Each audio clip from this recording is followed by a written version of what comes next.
venons à toi ce matin pour te rendre des actions de grâce pour ce moment que tu nous donnes. Ton peuple t'a adoré, ton peuple t'a loué parce que tu mérites notre adoration et notre louange. Tu es digne de toute notre révérence. C'est pourquoi, Père, ce matin, Seigneur Jésus-Christ, nous ne pouvons rien faire d'autre que venir dans ta maison. Dans tes enfants t'ont nourri en venant ici. Honore-les toi aussi, Père. Visite quelqu'un et touche quelqu'un ce matin. Afin que, Seigneur Jésus, son problème qui a tant duré trouve des solutions. Une maladie qui a été déclarée incurable, Seigneur, dans ta présence, qu'elle soit guérie, Père. Seigneur Jésus, si tu pouvais t'occuper du petit poisson en lui donnant la vie, Seigneur Jésus, toi tu pouvais t'occuper de la verge d'Aaron derrière, ô Dieu, le lieu très saint. Seigneur Jésus, ces choses qui n'ont pas de faculté de foi, mais il y a un peuple ici qui te croit. Père, rencontre-les, Seigneur Jésus, ce matin, afin qu'il y ait l'impact de ta présence, ô Dieu. Que personne ne parte d'ici comme il était venu, et que nous puissions repartir ayant été changés, transformés. Tout pour ta gloire au nom du Seigneur Jésus-Christ. Amen. Amen. Je vous salue au nom du Seigneur Jésus-Christ. Nous continuons à parler sur notre thème, mais aujourd'hui, nous l'avons appelé la glorieuse œuvre de la grâce de Dieu. Amen. Amen. C'est tout simplement la grâce de Dieu. Nous allons prendre une première écriture. Je cherche là où je l'ai placé.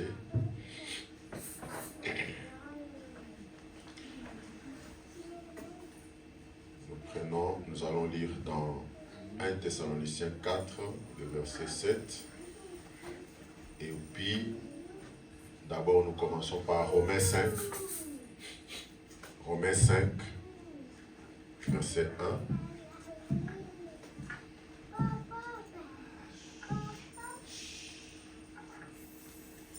On va lire au nom du Seigneur Jésus. Romains 5, 1. Étant donc justifiés par la foi, nous avons la paix avec Dieu par notre Seigneur Jésus-Christ. Amen. Amen. Deuxième, 1 Thessaloniciens 4, le verset 7e. Car Dieu ne nous a pas appelés à l'impureté, mais à la sanctification. On va prier le Seigneur. Divin Père Céleste, nous avons lu parce que nous avions appris à l'école comment lire.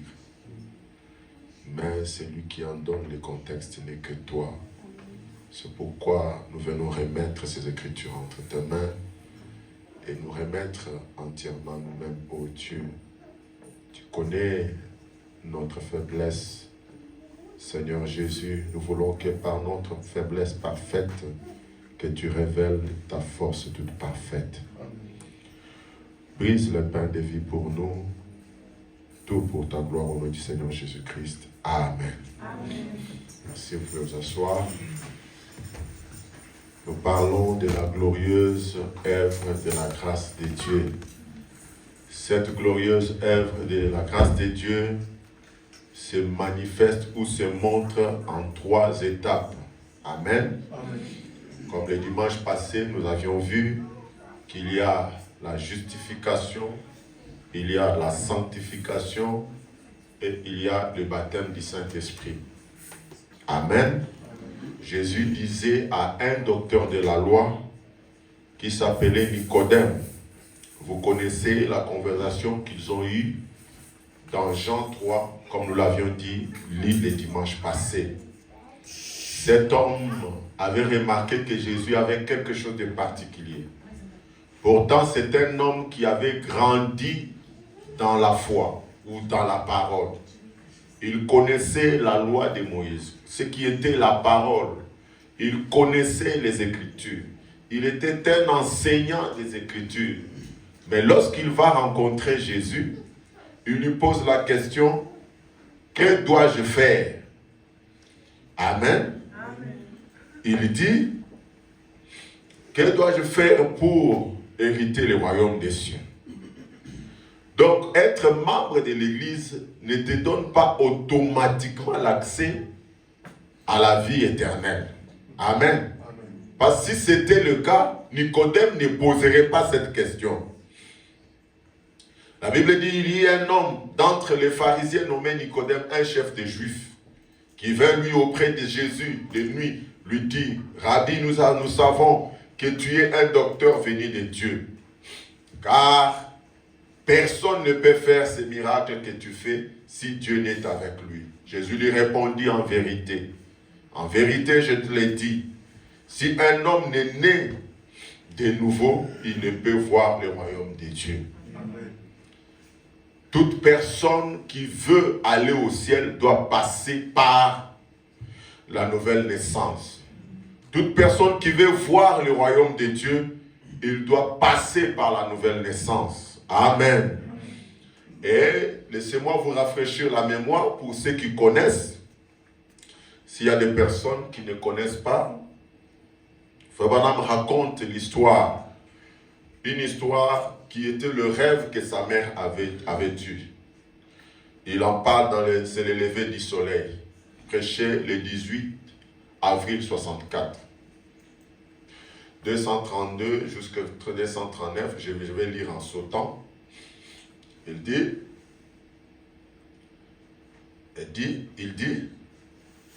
que sa maman avait fait ces choses. Je me rappelle une fois, quand j'ai commencé à prêcher au début, il y a des années de ça, nous habitions juste ici, sur la route, juste un peu plus haut. J'ai prêché ici même, à cette église. Elle a fait un songe dans lequel je me tenais debout ici près de 3 marches. Les 3 marches que nous avons vues le dimanche passé. J'étais là et j'ai prêché tout le monde qu'il devait montrer. J'étais là à prêcher à tout le monde qu'ils devaient monter ces 3 marches avant qu'ils arrivent sur le chemin. Amen. Je crois que vous êtes avec moi. Il se tenait quelque part et il disait aux gens que vous devez monter ces 3 marches afin d'arriver sur le chemin. Il y avait un genre de petites lignes blanches nacrées qui allait directement jusqu'aux portes du ciel, jusqu'à la porte des perles. Cette perle avait été étirée jusqu'en haut des marches. N'est-ce pas précisément mon message? Le message des frères Branham, c'est ça. Amen. Amen. Ce sont les 3 marches de la grâce. Il dit, n'est-ce pas précisément mon message aujourd'hui? Et il épelle ces 3 marches. Il dit, c'est la justification, la sanctification et le baptême du Saint-Esprit. Et je disais qu'une personne doit passer par les 3 marches pour pouvoir marcher sur le chemin. Donc, pour pouvoir être un chrétien, tu dois passer par les 3 marches. Si tu ne passes pas par ces 3 marches, tu n'es pas un chrétien. Tu n'es pas une chrétienne. Je disais, une dame est venue. Et rappelez-vous, chaque fois que la Bible parle d'une dame, ou chaque fois que le messager parle d'une femme reflète l'Église. Amen. Une dame est venue. Maintenant, vous savez quel genre de souliers les gens portaient il y a 35 ans. Il y a 35 ans, si vous calculez, depuis cette année-là que Frère Branham a prêché ce message, en 65, c'est ça? En 65, ces années-là, les femmes portaient de bonnes chaussures, des paires, disons, des paires basses. Mais en ces temps-là, sa maman voit dans la vision une femme qui porte un drôle d'espèce de chaussures. Il dit, les genres de chaussures, les gens portaient il y a 35 ans. Une dame est venue. Elle portait une énorme paire de souliers à talons aigus. Et elle est passée. Une dame qui porte un truc très long, et elle s'élève tellement qu'elle a même difficile à bien marcher. Donc vous comprenez que quand une femme porte de longs talons, ce n'est pas la parole. Amen. Je n'ai pas envie de taper sur mes filles, mais la parole supportée. Amen. Mais je ne vois pas mes filles ici porter ce genre-là de talons. Il dit, elle portait une énorme paire de souliers, semblable à celle qu'on porte aujourd'hui, à talons aigus, et elle est passée. Et j'ai dit, un instant, sœur, vous ne pouvez pas marcher sur ce chemin avec ces talons.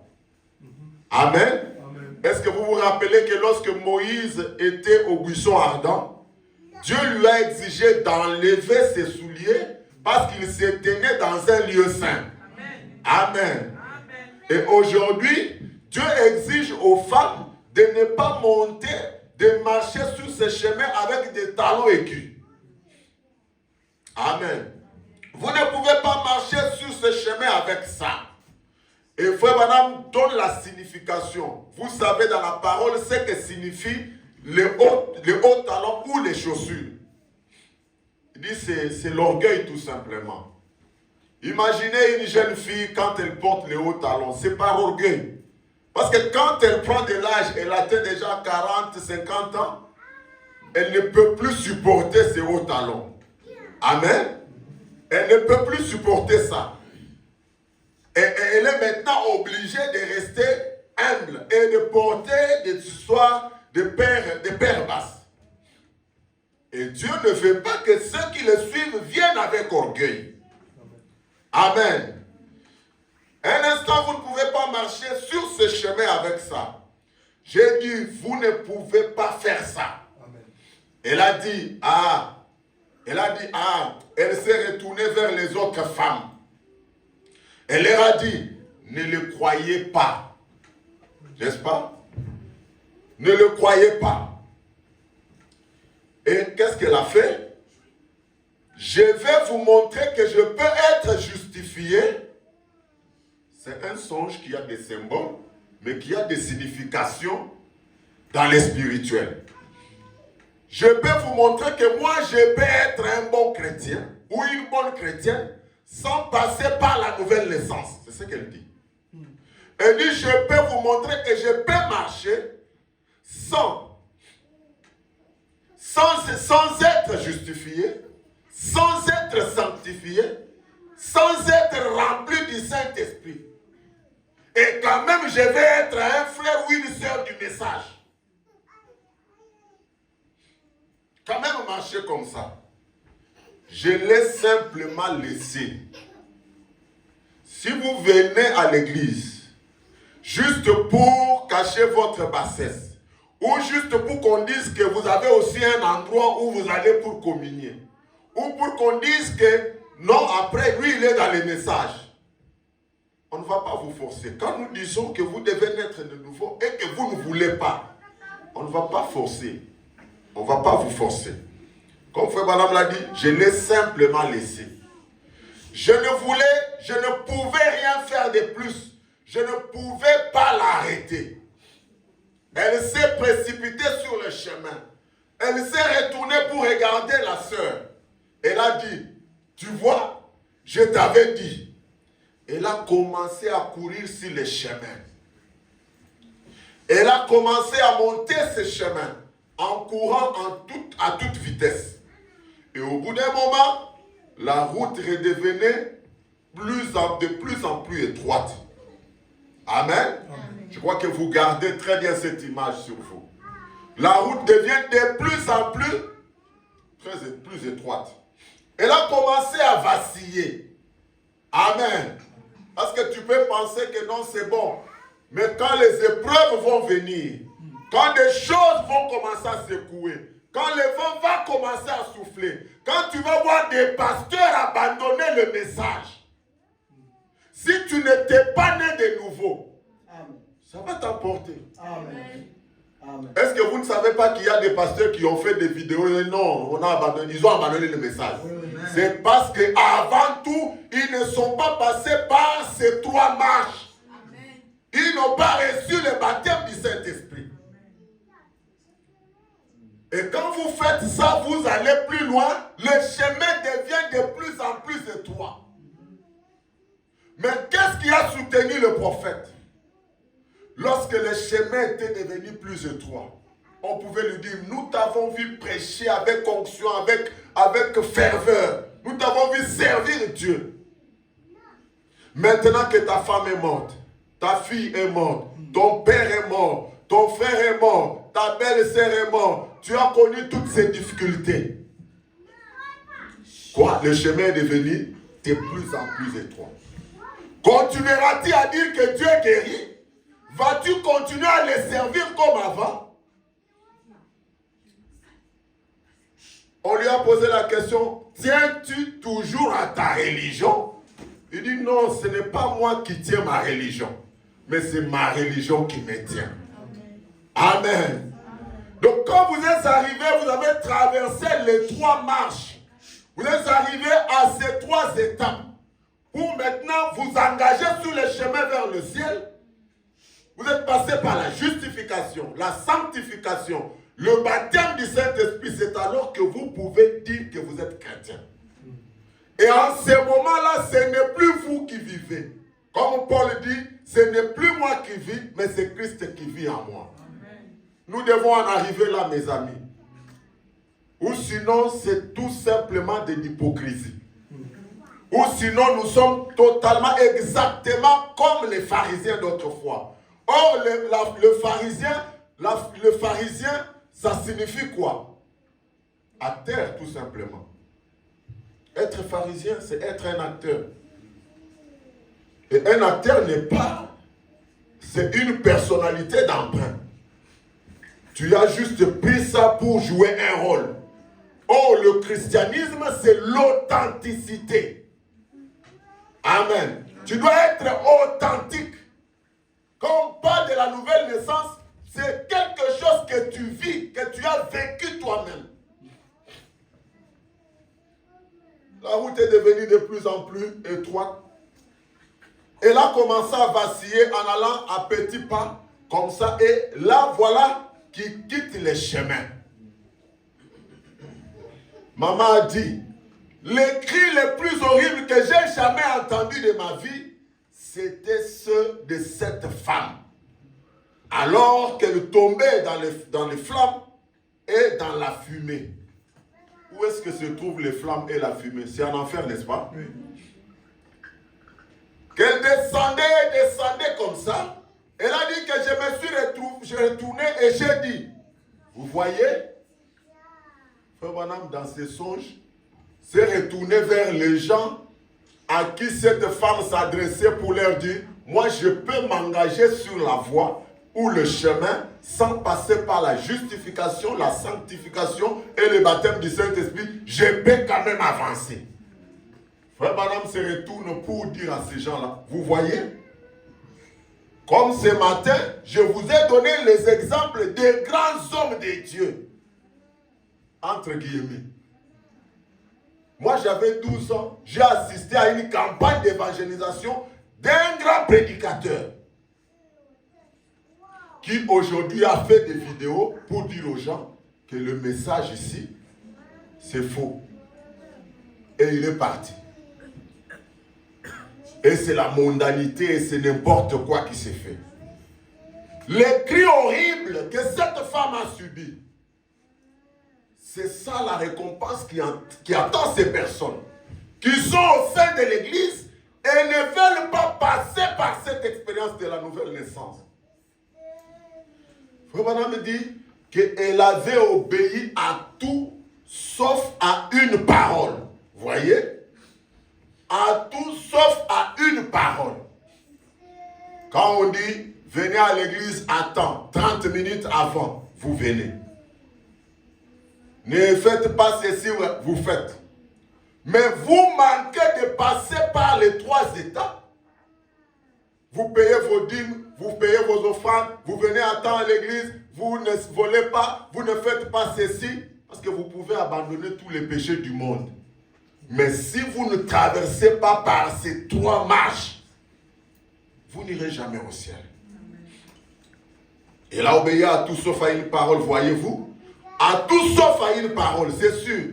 Les femmes pentecôtistes peuvent être sauvées. Amen. Ah, nous avons dit que nous allons remplacer X par Samaritain. C'est-à-dire nous voulons parler le langage actuel. Il faut maintenant parler le langage en son temps. Nous devons actualiser à notre temps. Ramener ça aujourd'hui pour qu'on puisse bien saisir de quoi Frère Branham veut parler. C'est sûr, les femmes du message peuvent être sauvées. Ou les hommes. Ils peuvent être sanctifiés. Ils peuvent, écoutez, c'est grave. Hein? Ils peuvent être remplis du Saint-Esprit. Et ensuite échouer absolument. Nous verrons plus tard quel est ce remplissage de quel Saint-Esprit dont Frère Branham parle ici.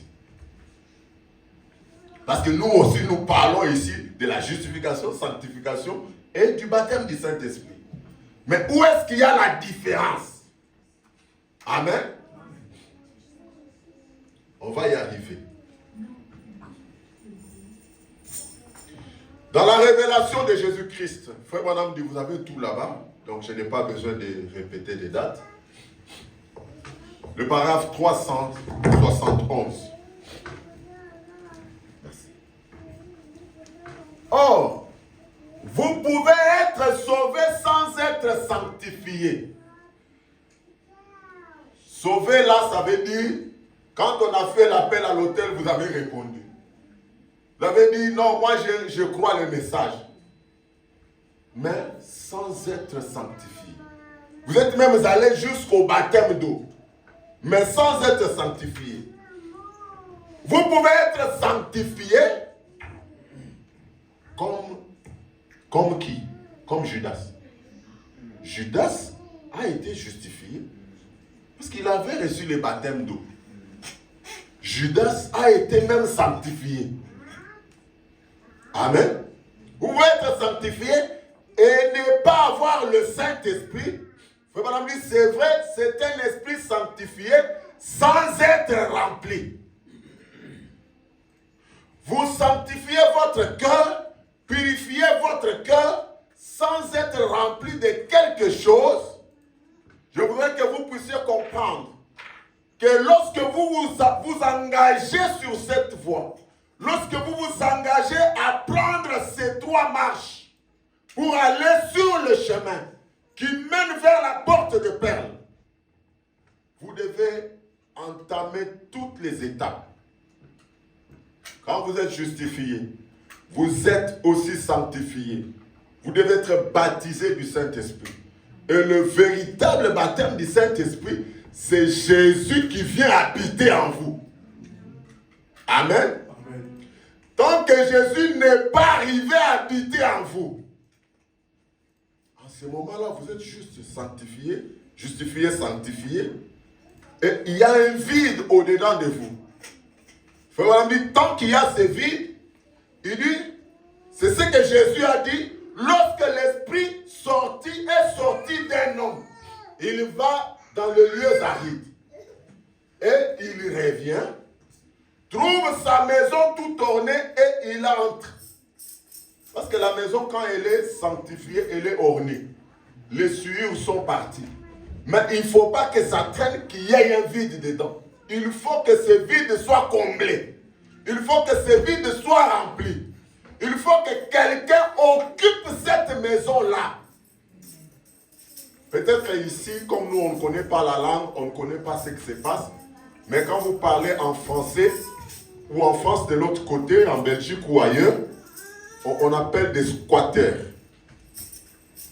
Les squatteurs, c'est-à-dire quand tu as sorti quelqu'un qui occupait ta maison, ou tu as acheté une maison, elle n'est pas encore habitée. Les squatteurs, c'est des gens qui n'ont pas d'adresse. Et il vient, il trouve que cette maison n'est pas occupée, il vient, il l'occupe. Et vous savez combien de temps pour le faire sortir? Ce n'est pas parce que c'est votre maison que vous allez facilement le faire partir.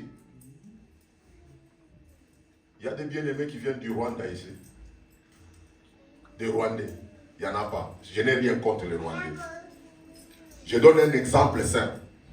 Je parle du président rwandais.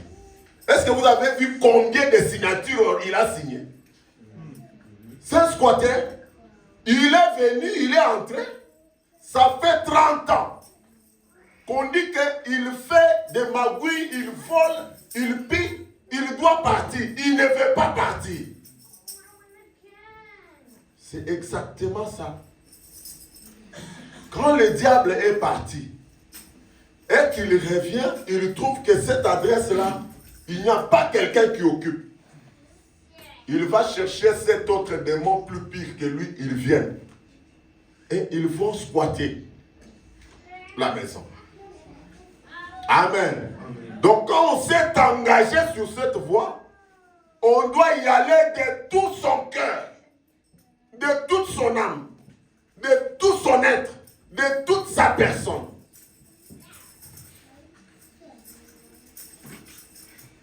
Amen. Nous devons arriver au baptême du Saint-Esprit. Écoutez ce que le prophète nous dit. Il utilise deux termes, deux phrases qui m'ont beaucoup frappé, qui m'ont beaucoup frappé. Je voudrais que vous puissiez les remarquer avec moi. Dans Viens, suis-moi, le prophète dit au point 92, il dit, n'oubliez jamais. Frère Branham, qu'est-ce que nous ne devons jamais oublier? N'oubliez jamais ceci. Il dit, observer les commandements de Dieu, c'est formidable. Parlant du jeune homme riche, qui était lui aussi venu voir Jésus, le maître, pour lui poser la question. J'ai déjà combien de minutes, s'il vous plaît? Bon, c'est bon, je vais vérifier, il n'y a pas de souci. Il dit, bon maître, que dois-je faire pour hériter le royaume des cieux? C'est pratiquement la même chose avec Nicodème. Jésus lui dit que tu dois observer la parole, le commandement. Tout est dans la parole. Il dit, depuis mon jeune âge, c'est ce que j'ai observé. Et vous connaissez que Jésus avait le discernement. Il l'a regardé. La Bible dit, Jésus le regarda et l'aima. Pourquoi? Parce que c'est quelqu'un qui avait vécu le message. Amen. C'est pourquoi Frère Branham dit, observer le commandement de Dieu, c'est formidable. Il dit, être élevé dans un bon foyer, c'est un héritage de la part de Dieu. Amen. Amen. Nous qui avons grandi, nous qui sommes nés, nous qui avons des parents, tout ça, c'est très bien, c'est un bon héritage. Et être des braves jeunes avec personnalité, avec les personnalités que vous avez, c'est bien. Être instruit, c'est merveilleux. Le fait même de vivre dans un pays de liberté ou de vivre dans le message, c'est très bien, c'est merveilleux. Nous avons bien des raisons d'être reconnaissants pour cela. Si tu vis dans la communauté des enfants de Dieu, des fils de Dieu, filles de Dieu, de croyants du message, dans une église du message où on prêche la pure parole, c'est très bien. Être un prédicateur, c'est bien. Être un croyant, c'est bien. Observer la parole, c'est bien. C'est un héritage où nous devons être reconnaissants au Seigneur pour cela. Il dit, 93, mais il y a une chose qui ne s'obtient pas par héritage. Il dit, cette chose-là, vous-même, vous devez l'accepter. Cette chose, c'est la vie éternelle. Et vous ne pouvez l'accepter qu'en suivant Jésus vous-même. Frère Branham, en suivant Jésus comment? Juste par des paroles? Il dit non, c'est par l'expérience de la nouvelle naissance. Et Frère Branham termine en disant, ne négligez pas cela. C'est que cette femme-là avait négligé en disant aux gens, non mais attendez, moi je vais traverser cette voie. sans être justifié, sans être sanctifié. Je peux être rempli du Saint-Esprit. Je peux ne pas être rempli du Saint-Esprit, mais quand même être un bon croyant. Oui, c'est bon, tu peux aller. Tu vas être juste comme les jeunes hommes riches. Ils ne volaient pas. Vous savez, la loi, ce n'était pas facile. Hein? Tu ne convoiteras pas, tu n'envieras pas, tu ne voleras pas, tu ne commettras pas adultère. Tout ça, il ne faisait pas la ruse pour gagner de l'argent. Il observait la parole. Mais pour avoir la vie éternelle, on ne l'hérite pas. Lui, il avait hérité la loi. Il avait hérité la vie morale. C'est comme ça que les gens confondent aujourd'hui. Parce qu'il a une vie morale, ils pensent que c'est être baptisé du Saint-Esprit. Non. Attends un peu que le vent souffle. Tu sauras de quoi tu es fait. Parce que c'est l'épreuve qui révèle la vraie nature de la personne. Vous devez obtenir cela. Vous devez accepter. Cette chose, c'est la vie éternelle. Et vous ne pouvez l'accepter qu'en suivant Jésus-Christ. Par une vraie expérience de la nouvelle naissance. Mes chers amis, ne négligeons pas cela. Ne négligeons pas ces moments. Ce n'est pas pour rien que Dieu veut que nous puissions parler de ces choses. Dites à Dieu, Seigneur, si tu parles de ces choses, c'est qu'il y a une nouvelle naissance. Il y a un Saint-Esprit disponible pour que moi aussi, je fasse cette expérience. Oui, mes amis, il n'y a pas quelque chose de plus glorieux que cela. Écoutez comment Frère Branham dit. Donc, pourquoi le Saint-Esprit a-t-il été donné? J'aimerais attirer votre attention sur les titres. Il ne dit pas pourquoi le Saint-Esprit sera-t-il donné au futur. Il dit plutôt que le Saint-Esprit a déjà été donné. Mais pourquoi a-t-il déjà été donné? C'est pour dire que le Saint-Esprit est déjà disponible. Donc tu n'as pas d'excuse à dire que non, mais il n'y avait pas un Saint-Esprit. Il est là. Amen. Il dit au point 57. Oh mes chers amis de partout dans ces pays. Est-ce qu'il y a les chers amis de partout ici?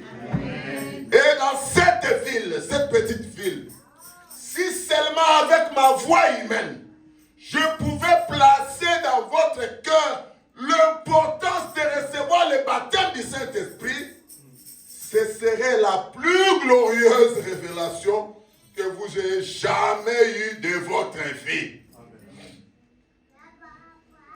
Il n'y a pas plus glorieuse que de recevoir, amen, le baptême du Saint-Esprit. Il faut absolument que vous les receviez. Oh mes amis, est-ce que vous entendez ces termes que le prophète utilise? Ça, ce sont des termes que Dieu lui-même utilise. Parce qu'ici, nous croyons que le prophète est la bouche de Dieu. Amen. Et Jésus a dit à Satan, l'homme ne vivra pas de pain seulement, mais de toute parole qui sort de la bouche de Dieu. Ce matin, je t'invite à vivre de cette parole. Est-ce que vous écoutez les termes que le prophète utilise? Il dit, n'oubliez jamais. Vous ne devez jamais oublier. Le message, il est bon. La parole, elle est bonne. L'église, elle est bonne. La communauté des chrétiens est très bonne. Ce que tu as hérité, cette bonne vie, être né dans une bonne famille, dans une famille chrétienne, c'est très bien. Il dit, ne l'oubliez jamais. Il dit, mais vous ne devez jamais négliger la nouvelle naissance. Amen. Il dit, vous ne devez jamais négliger la nouvelle naissance.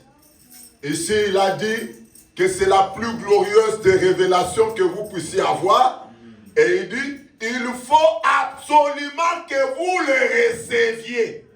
Absolument. Vous devez absolument le recevoir. Vous devez absolument passer par la justification. Vous devez absolument passer par la sanctification. Vous devez absolument recevoir le baptême du Saint-Esprit. Oui, est-ce que tu peux saluer ton voisin en lui disant, vous devez absolument le recevoir. Oui, salue ton voisin, dis-lui, tu dois absolument l'avoir. Tu dois absolument avoir le Saint-Esprit. Salue-le, dis-lui que tu ne dois pas négliger cela. Oh mes amis, nous ne devons pas jouer avec ces choses. C'est tellement important. C'est ça qui fait des chrétiens. C'est ça la véritable conversion. Ce n'est pas avoir son nom dans les registres d'une église. Ce n'est pas se dire, moi je suis pasteur, je suis plutôt un croyant de tel pasteur. Amen. Ce n'est pas se dire, moi je suis croyant du message. C'est bien, c'est un bon héritage.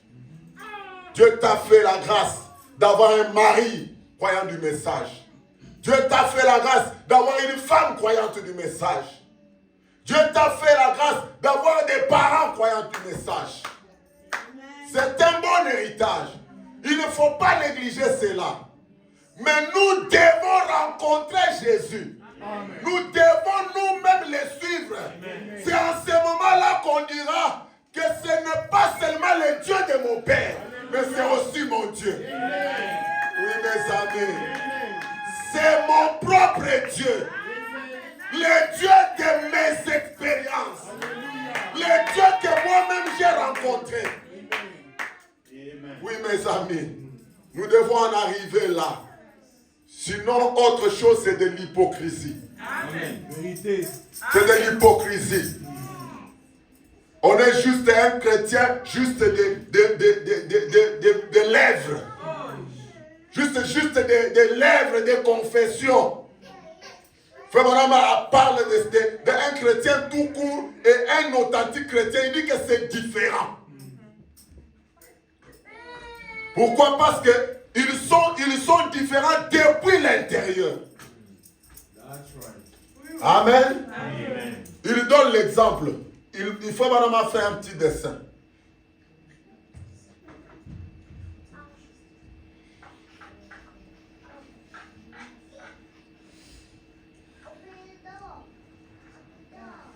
Il dit, nous avons deux personnes. Une personne là et une autre personne ici. Ici, c'est le corps, esprit et âme. Âme, ça se trouve dans le cœur. Amen. La même chose ici. Il dit, si dans cet homme ici, il veut faire la différence entre un chrétien tout court et un chrétien authentique, un converti. La différence entre un converti et un non converti. Un membre d'église et un membre du corps de Christ. Parce que la vraie église, ce n'est pas le tabernacle. Amen. Moi, je suis dans le tabernacle du salut. Si tu es dans le tabernacle du salut, sans être dans le corps mystique, dans la vraie église, l'église dont Christ lui-même a dit à Pierre, que je bâtirai mon église sur cette pierre. C'est cette église-là qui est invincible. C'est ce croyant-là, quand le vent souffle, quand le chemin devient étroit, il ne peut pas se rétracter. C'est ce croyant-là, quand les choses deviennent compliquées, il ne peut pas jeter l'éponge. différence entre les deux. Frère Branham dit, il dit dans la demeure future de l'épouse céleste et de l'épouse terrestre. 89. Il dit, je prends vers le milieu là. Ici, il y a un humain. Il y a un humain. Et ici, il y a un cœur. Amen. Il y a un humain et il y a un cœur. Maintenant, celui qui est ici, il a un serpent. Amen. Amen. Cet humain ici, il a son cœur et à l'intérieur, il y a un serpent. Et le serpent se révèle par le péché.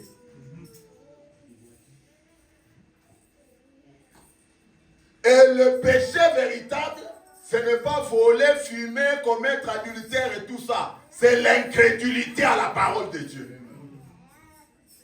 Parce que quand vous comparez Jacob et son jumeau, amen, son jumeau, Ésaü, il avait de bonnes œuvres. Il vivait une bonne vie morale. Mais à l'intérieur, il y a le serpent. Et c'est ça le péché. Le péché, c'est ça l'incrédulité. Et il a une vie. Et sa vie se manifeste. On va y arriver. Celui-ci, il était ici. Il a la colombe. Quand Jésus a été baptisé dans les eaux du Jourdain, une colombe, le Saint-Esprit est descendu sous la forme de la colombe. Amen. C'est la même chose qui arrive quand tu traverses les 3 marches. Tu reçois aussi la colombe à l'intérieur. Il dit qu'il y ait le Saint-Esprit. Amen. Ici, il y a aussi une vie. Et vie avec grand V, c'est la vie éternelle. Eh bien, celui-ci, il a la méchanceté. Pourquoi? Parce qu'il a le serpent. C'est le péché. Il a la méchanceté. Il a de la haine. Il a de la jalousie. C'est ce qui fait ça. Qu'est-ce qui fait ça? C'est ce qui est ici à l'intérieur, les serpents. Eh bien, celui qui est ici, il y a l'amour, il y a de la joie, il y a de la patience. C'est à cause de ce qui est à l'intérieur qui est la colombe. Le Saint-Esprit qui est à l'intérieur. Est-ce que vous avez vu la différence entre un membre d'église tout court ou un chrétien tout court et un authentique chrétien qui a atteint la véritable conversion? Ça se manifeste, la vraie conversion se manifeste à l'extérieur par l'amour, la joie, la beauté, la patience. Parce qu'à l'intérieur, il a reçu la colombe à l'intérieur. Et quelqu'un ne peut pas se glorifier par lui-même en disant, non mais moi je suis un bon garçon, moi je suis une bonne fille. Est-ce que vous avez déjà entendu parler que moi j'ai fait, et il a les épaulettes, il se glorifie. Quelqu'un ne peut pas se glorifier.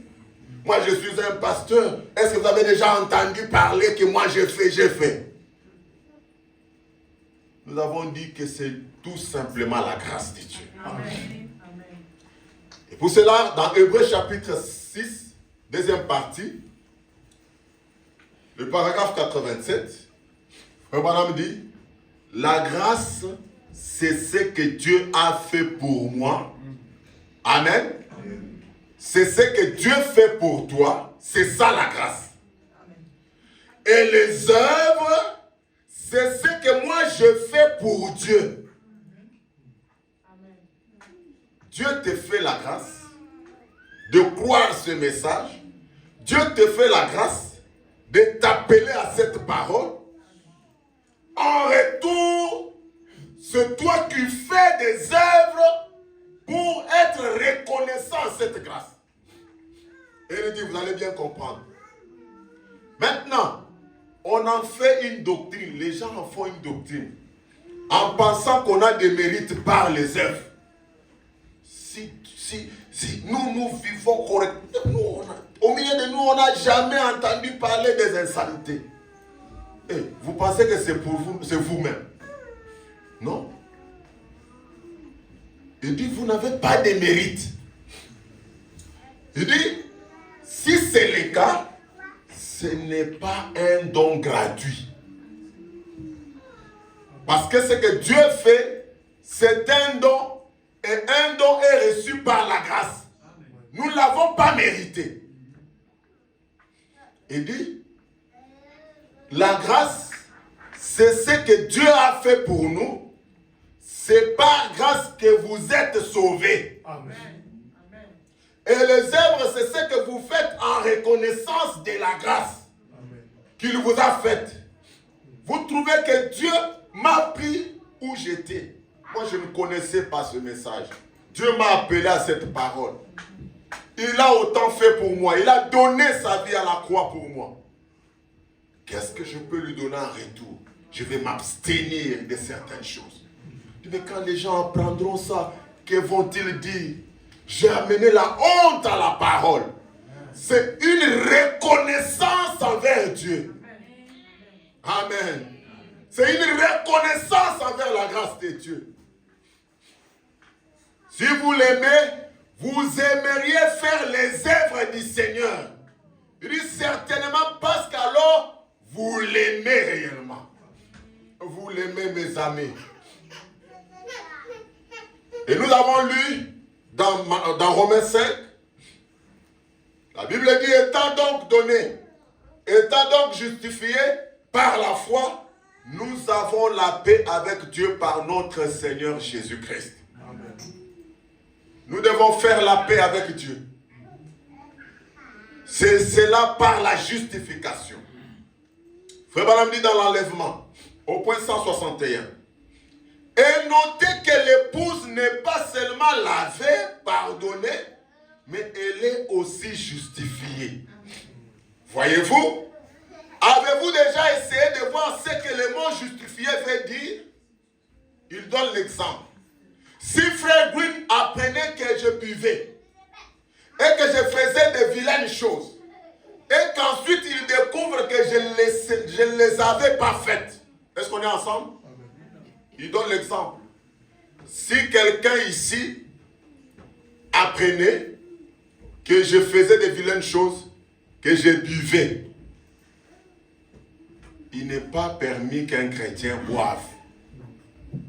Amen. Amen. Il n'est pas, parce que notre message commence par un ange qui visite un petit enfant de 7 ans et lui dit, tu ne dois pas boire, fumer, amen, ni souiller ton corps. D'aucune manière. Et si nous sommes croyants de ce messager, nous nous identifions à ce que l'ange lui a dit. Nous aussi, nous ne pouvons pas faire ces choses. Oh non, moi je prends le vin de la Sainte Seine. Non, ce n'est pas un vin de la Sainte Seine, tant qu'il n'est pas pris ici. Amen. Et après la prière, tu ne peux pas prendre ça chez toi. Amen. Non, mais bien aimé, nous on prend le vin. Non. Oh non, comme Éphèse se trouve dans la Bible, en Turquie, ici, il y a une bière Éphèse, Ephésus. Tu dis non, Éphèse, c'est dans la Bible, frère. Mais Judas est allé se pendre, va aussi te pendre. Parce que c'est dans la Bible. Si les frères apprenaient que je buvais, que je faisais de vilaines choses, et qu'ensuite ils découvrent que je ne les avais jamais faites, et qu'ils viennent dire, je vous pardonne, frère Branham. Amen. Vous me pardonnez, frère Green. Je ne l'ai jamais fait. Moi, je ne bois pas. Moi, je ne vis pas mal. De quoi me pardonnez-vous? Est-ce que vous êtes avec moi? Amen. Il dit, de quoi me pardonnez-vous?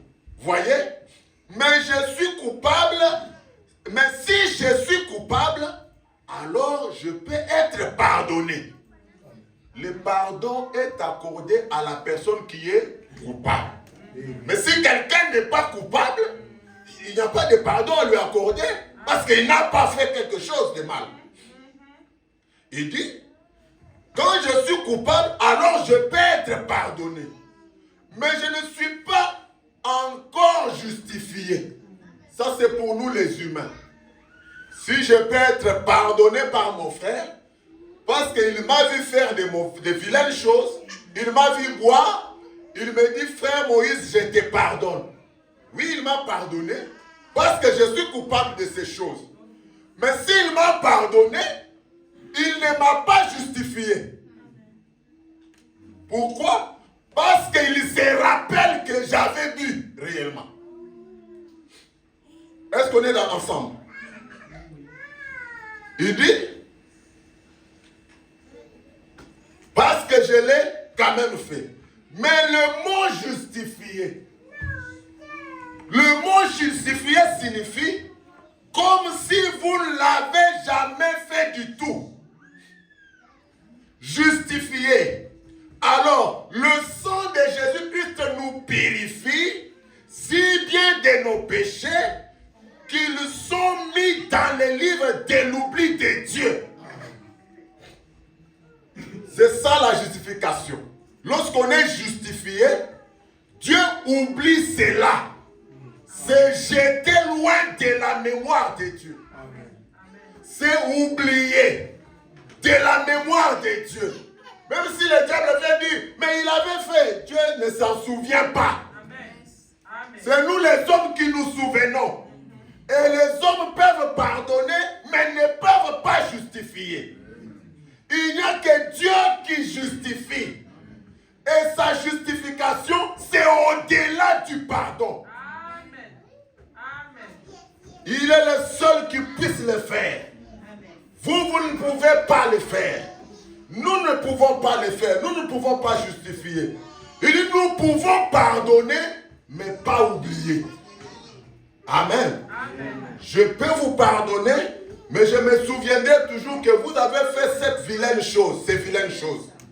Alors vous n'êtes pas justifié.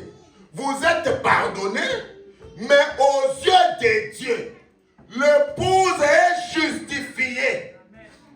Elle l'a jamais fait pour commencer. On dit Amen. Amen. Elle se trouve là, unie au Fils de Dieu vertueux, sans avoir jamais péché. On dit pourquoi?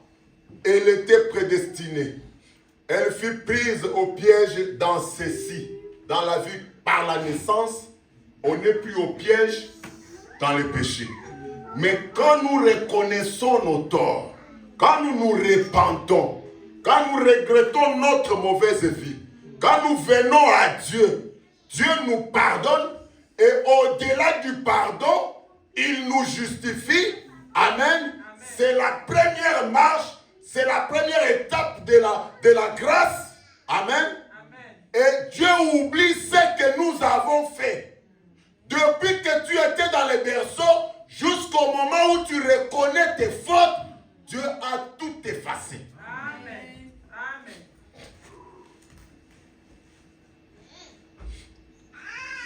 Le sang l'a purifié.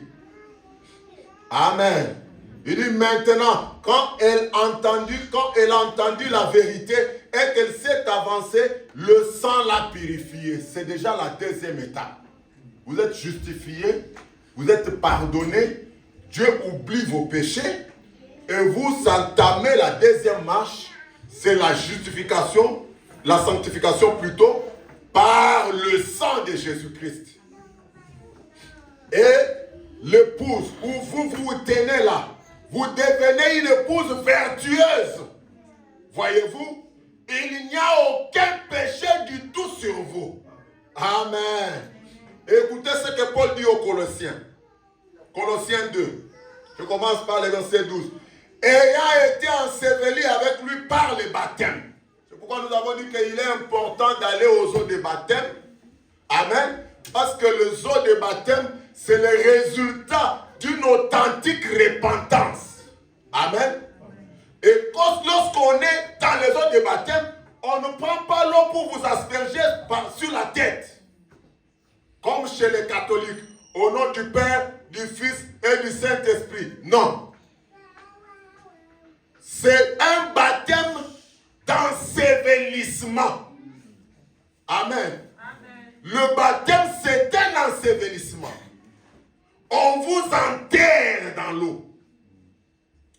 Vous êtes ressuscité. La Bible dit, il a été enseveli avec lui par le baptême. Vous êtes aussi ressuscité en lui avec lui. Par la foi en la puissance de Dieu, qu'il l'a ressuscité des morts. Quand vous sortez de l'eau, parce que vous vous êtes authentiquement repenti, quand vous sortez de l'eau, c'est une résurrection. Et ce baptême, nous avons dit que c'est un baptême chrétien qui ne se fait pas dans un autre nom que le nom du Seigneur Jésus-Christ. Et puisque Christ n'est pas resté dans la tombe, vous sortez des eaux du baptême, vous êtes vous aussi ressuscités. La Bible dit au verset 13, vous qui étiez autrefois étiez morts par vos offenses et par l'incirconcision de votre chair, il vous a rendu à la vie avec lui. En nous faisant grâce, vous entendez ça? En nous faisant grâce pour toutes nos offenses. Écoutez, il a effacé l'acte dont, amen, il a effacé l'acte rédigé contre nous qui nous condamnait par ses prescriptions. Et il l'a annulé. Amen. En la clouant à la croix. Amen. Oh mes amis, je lis la version Louis II. Il a effacé l'acte dont les ordonnances nous condamnaient. Amen. Tous nos péchés qui nous condamnaient. Lui, il a effacé cela. Et qui subsistait contre nous. Toute cette condamnation, toutes ces accusations. Amen. Il a effacé cela. Il a détruit cela en clouant cela à la croix. Ainsi, par notre baptême, toutes ces choses sont enterrées. Nous ressuscitons par une vie nouvelle. Oui, les amis, c'était la première partie, la justification. La deuxième partie, dans 1 Thessaloniciens 4, je vais bientôt terminer. 7. Car Dieu ne nous a pas appelés à l'impureté. C'est quand on ressuscite, l'appel de Dieu, Dieu ne nous appelle pas à l'impureté, mais à la sanctification. La sanctification. Oh mes amis, est-ce que tu peux saluer ton voisin en lui disant la sanctification? La sanctification. C'est là que le prophète disait, j'avais lu ça dimanche passé, je vais relire, que fais-tu ici? Dans la prédication, que fais-tu ici? Du 1er mars 59. 1er mars 59, le point 53. Je ne vous avais pas donné ça, mais ça m'est tombé juste avant que je ne vienne. Je vienne entrer ici. Quand Dieu s'est saisi d'un homme, quand Dieu s'est saisi d'un homme, quand Dieu s'est saisi d'une femme, quand Dieu s'est saisi d'un garçon ou d'une fille, quand Dieu s'est saisi d'une église, est-ce qu'il y a des femmes et des hommes par ici? Amen. Est-ce qu'il y a une église par ici? Amen. Écoutez ce que Dieu fait quand il s'est saisi de vous. La première chose qu'il fait dans l'église, c'est la faire passer de la mondanité à la sainteté. Amen. Et il la fait passer de la mort à la vie. Elle naît de nouveau. Elle est nouvelle. Ses idées sont nouvelles. Ce dont nous avons besoin aujourd'hui, c'est de ce genre de réveil-là c'est réellement vrai. Amen. C'est dont nous avons besoin aujourd'hui, mes amis. C'est ça le réveil qu'il nous faut. Amen. De rencontrer Christ par l'expérience de la nouvelle naissance, la justification, la sanctification, le baptême du Saint-Esprit. Quitter de la mort à la vie. Amen. Là, Dieu brille ce serpent qui est à l'intérieur. Il place la colombe au-dedans de vous. Vous changez. Amen. Vous quittez la mondanité et vous devenez une femme sainte. Vous devenez une femme vertueuse. Vous devenez un homme, l'épouse de Jésus-Christ, une épouse vertueuse. Une immersion dans l'esprit. Amen. Nous avons eu ça. Nous avons eu des bénédictions spirituelles et des effervescences spirituelles. Mais ce n'est plus ça que nous avons besoin. Ou les excitations, les gens, des choses. Nous sommes du message. Nous sommes du message. Mais qu'en est-il de toi? Nous avons besoin d'un réveil de l'Esprit de Dieu. Vivant dans le cœur des gens. Oui, c'est très important, mes amis. C'est ce dont nous avons besoin. Nous avons besoin d'un véritable réveil de l'Esprit de Dieu vivant dans le cœur des gens. Et nous n'avons pas tant besoin d'immersion dans l'esprit ou d'éveil spirituel. Nous avons besoin d'un réveil, c'est-à-dire de raviver ce que nous avons déjà. Pour ceux qui ont déjà cette expérience, nous avons besoin de raviver cela. Ceux qui ne sont pas encore arrivés, amen, nous avons besoin de ce baptême dans le cœur. Il dit pas d'un éveil spirituel, car ça parfois, ça produit de multiples genres de toute espèce. Toute espèce, quand les gens sont sortis de l'Égypte, ils ont vu que Moïse a mené le peuple dans la terre promise. Et vous partez, toute espèce, multiples espèces, les gens ont suivi. C'est comme ça dans les tabernacles. Et quand je parle de tabernacle, je ne parle pas d'autres tabernacles, je parle d'ici. Amen. Amen. Je parle d'ici. Ça produit une multitude d'espèces de gens. De gens de toutes espèces. Mais nous avons besoin d'un réveil qui fera le tri. Amen. Qui secouera et qui retranchera toutes ces choses. C'est ça la sainteté. La sanctification. C'est à ça que Dieu nous a appelés.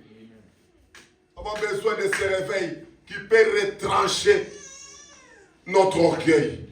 Qui peut retrancher notre médisance.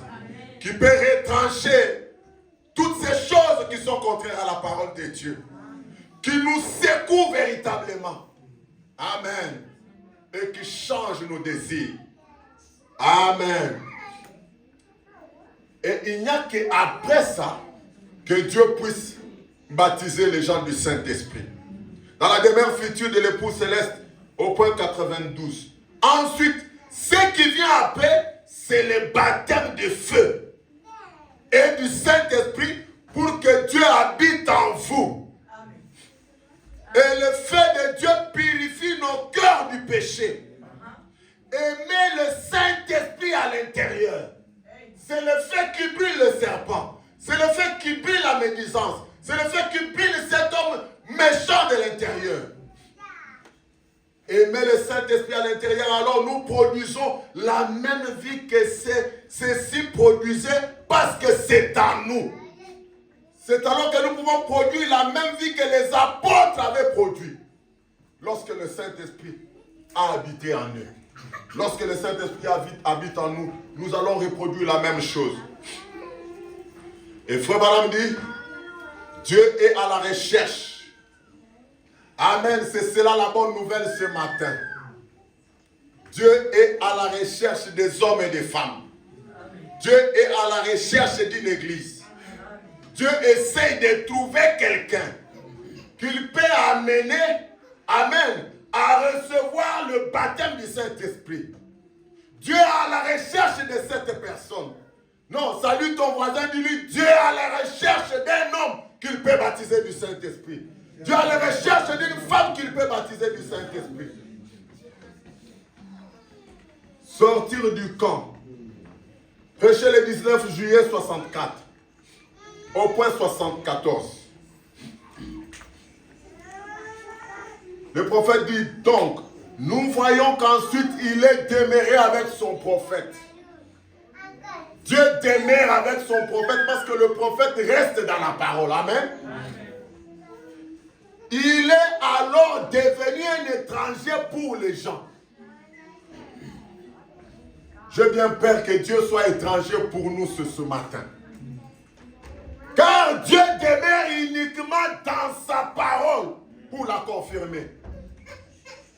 Dieu n'est pas dans autre chose que dans sa parole. Amen. Amen. Et là où il y a la parole de Dieu, Dieu confirme cette parole. Amen. Amen. Amen, mes amis. Amen. Dieu, quand il envoie le Saint-Esprit, c'est pour confirmer que toi, tu as observé toute la parole. Je continue avec la lecture. La Bible dit qu'il veille sur sa parole pour la confirmer. Amen. Et je crois que ce matin, Dieu peut confirmer cette parole. Dieu essaye de trouver quelqu'un. S'il trouve seulement un homme tiède, comme Samson, suivez très bien. Si Dieu trouve seulement un homme ou une femme tiède comme Samson, et vous connaissez dans la Bible qui est catégorisé comme tiède, c'est la Odyssée, n'est-ce pas? L'église de ces jours est tiède. Samson a abandonné sa force à Dieu. Mais il a donné son cœur à Delilah. L'église d'aujourd'hui, il porte seulement les noms. Église du message du temps de la fin. Tabernacle de la miséricorde. Mais à l'intérieur, vous trouvez, il n'y a pas cette miséricorde de Dieu. Moi, je suis croyant du message. Mais croyant du message, c'est tout simplement par les lèvres. Mais tu es donné à autre chose. Tu as juste donné l'apparence extérieure.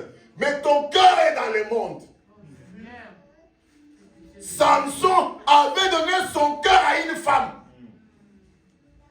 Juste le corps était pour Dieu. Juste un membre de l'église. Mais il n'est pas avec Dieu dans le cœur. Dieu qui dit, c'est de lèvres que vous m'honorez. Mais votre cœur est ailleurs. Amen. Mais Dieu est à la recherche de quelqu'un qui peut lui donner tout son cœur. Oh mes amis, Frère Branham me dit, c'est comme ça très souvent aujourd'hui que nous faisons. Seulement nous donner quelque chose à Dieu, seulement donner quelque chose à Dieu, mais pas tout. Non, mais moi je vais seulement commencer à aller à l'église. Hein? Je passe seulement à l'église. Nous avons dit que ça ne suffit pas. Mais Dieu, il veut tout notre être. Est-ce que vous avez vu ça là-bas? Mais Dieu veut tout notre être. Et c'est ça le tout premier commandement. Jésus, quand il est venu, on lui a posé la question. Quel est le plus grand de tous les commandements? Il dit, tu aimeras l'Éternel, ton Dieu, de tout ton cœur, de toute ton âme. Il dit, c'est le premier et le plus grand. Il dit, il y a aussi un autre qui lui ressemble.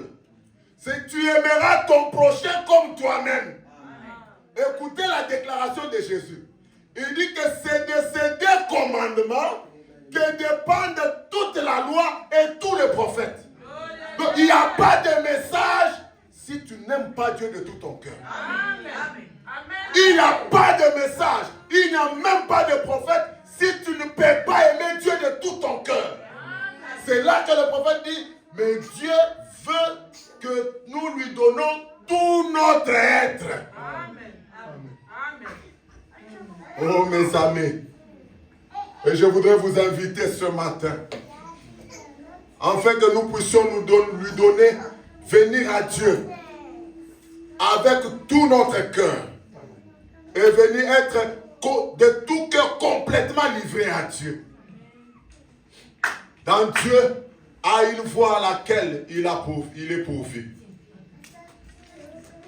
Le point 7. Eh bien, cela vient par Christ. Amen. Tout vient par qui? Par Christ. La nouvelle naissance vient par Christ. Mais il faut qu'avant tout, tu t'abandonnes entièrement de tout ton être à Dieu. La guérison vient par Christ. Et par Christ seul. Et tout cela vient, si votre conversion, ça ne peut pas venir d'un pasteur. Amen. Il y a des pasteurs, madame dit qu'il y a des pasteurs qui lient les gens à eux. Et disent aux gens que si vous me quittez, vous n'irez pas au ciel, vous ne serez pas nés de nouveau. Vous n'allez pas être sauvés. C'est faux. C'est faux. Et quelqu'un a peur. Alors que les autres amis, les frères sont en communion, il a peur parce que son pasteur lui a dit ne parle pas là-bas. Est-ce que tu es l'homme du pasteur? Je vous dis ici, vous n'êtes pas les hommes du pasteur. Vous êtes les brebis du Seigneur. Dieu m'a simplement chargé de vous nourrir de sa parole. Ce n'est pas Moïse qui vous sauve. Ce n'est pas un pasteur qui vous sauve. Frère, voilà me dit, le salut vient par Christ seul. Non, dites Amen. Le salut vient par Christ seul. Ce n'est pas par un homme.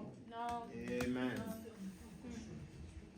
Il dit maintenant, j'ai vu des gens par prétention dire, eh bien, je vais tourner une nouvelle page. Comme nous sommes au début de l'année. Je vais tourner une nouvelle page. C'est être prétentieux tout simplement. Amen. Amen. C'est être tout simplement prétentieux.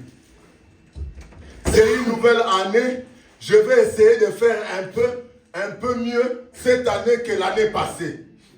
Frère Branham me dit, mais vous découvrez que cela ne marche pas. Et il y a aussi des gens qui reçoivent la guérison par hasard. Hein? Ils reçoivent la guérison par hasard comme cela. Cela ne marche pas, cela ne dure pas. Pourquoi vous voyez quelqu'un, il a été guéri et puis la guérison est partie? C'est par hasard.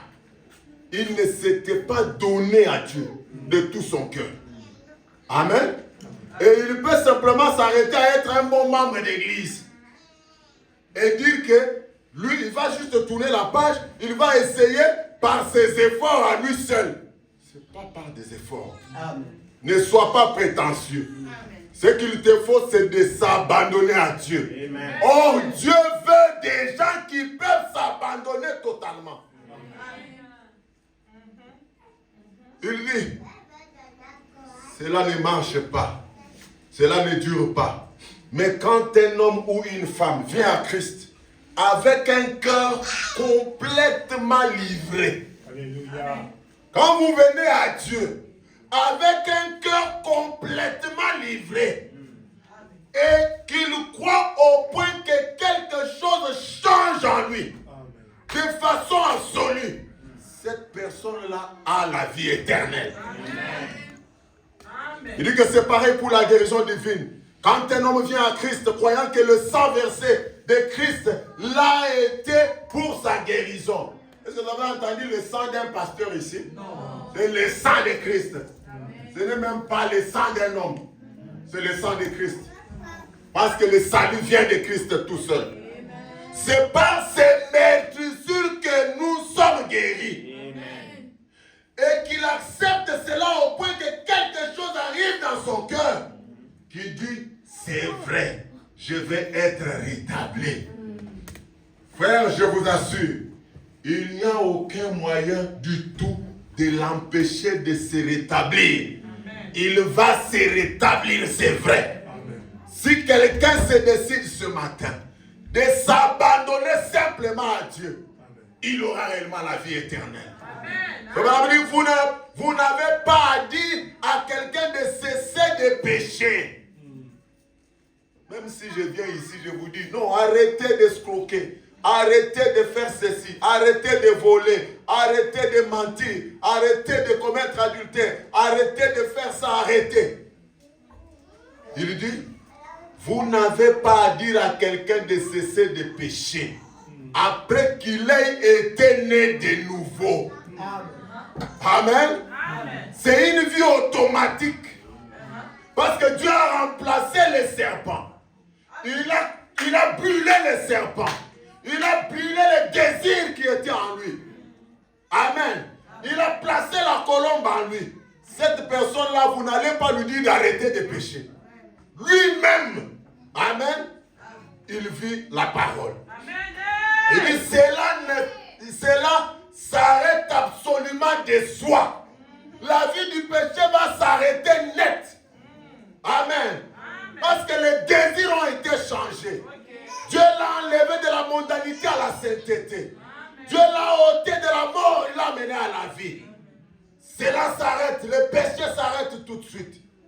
Eh bien, c'est la même chose.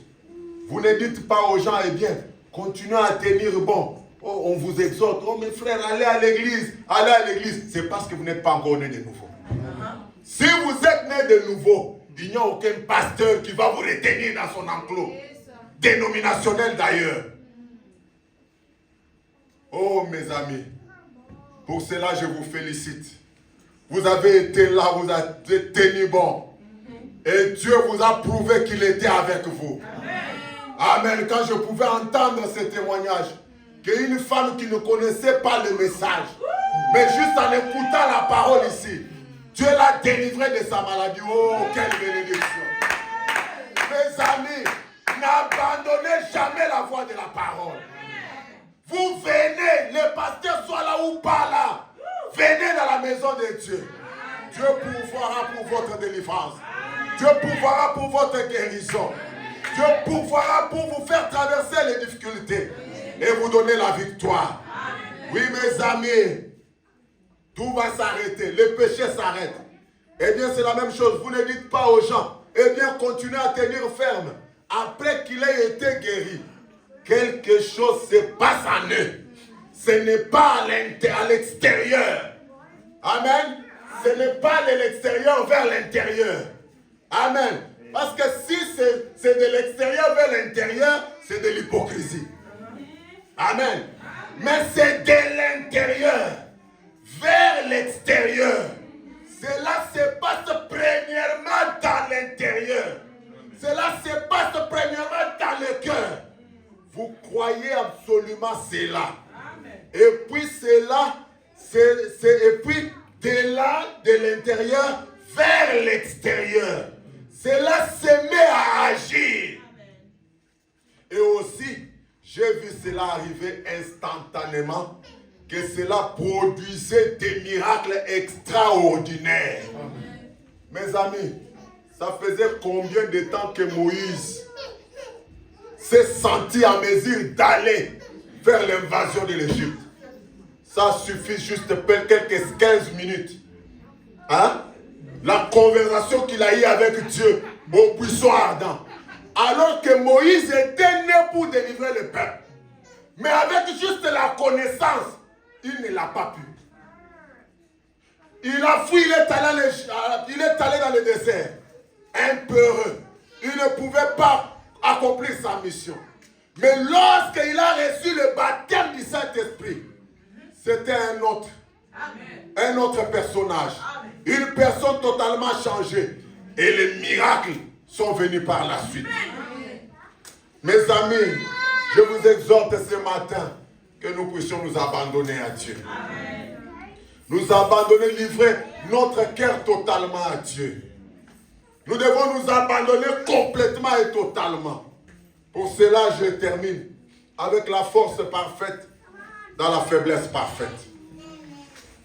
57. Et nous abandonner complètement. Nous pouvons utiliser aucune capacité. Nous ne pouvons pas utiliser nos capacités humaines. Nous ne pouvons pas prendre la décision par nous-mêmes en disant je tourne la page. Ça va, tu connaîtras de l'échec. Mais tout ce que tu as à faire, c'est d'accepter ce que lui, il a déjà fait pour toi. Et de t'abandonner totalement à lui et complètement à lui. Pas de capacités humaines. Nous devons nous abandonner complètement. Et pour venir à Dieu, vous devez lui abandonner à la fois l'âme, le corps et l'esprit. Amen. Totalement à Dieu. Vous ne lui donnez pas le corps et puis vous donnez le cœur à une femme. Parce que nous sommes dans l'âge où on adore les femmes. Quelqu'un peut trouver satisfaction par sa femme ou par son mari. Mais laissez-moi vous dire que c'est du sable mouvant. Frère Madame dit, aujourd'hui tu peux demain te réveiller, tu n'as plus de femme. Si ta satisfaction c'était la femme, tu peux te réveiller, tu n'as plus de femme. Tu peux te réveiller, tu n'as plus d'homme. Amen. Tu ne peux pas trouver satisfaction en étant membre de l'église. C'est du sable mouvant. Tu ne peux pas trouver satisfaction dans d'autres choses que dans la véritable conversion, le baptême du Saint-Esprit. Et vous devez vous abandonner. Il dit, pour venir à Dieu, vous devez lui abandonner à la fois l'âme, le corps et l'esprit. Tout ce que vous êtes doit être abandonné à Dieu. Tout, alors tout. De façon à ce qu'il puisse accomplir sa volonté en vous et en moi. Oui, mes amis, parce que Jésus nous a dit que nous devons laisser que la volonté.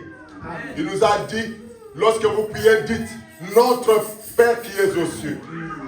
Amen, que ton nom soit sanctifié. Amen, que ton règne vienne. Que ta volonté. Amen. Que ta volonté. Et sa volonté, c'est sa parole.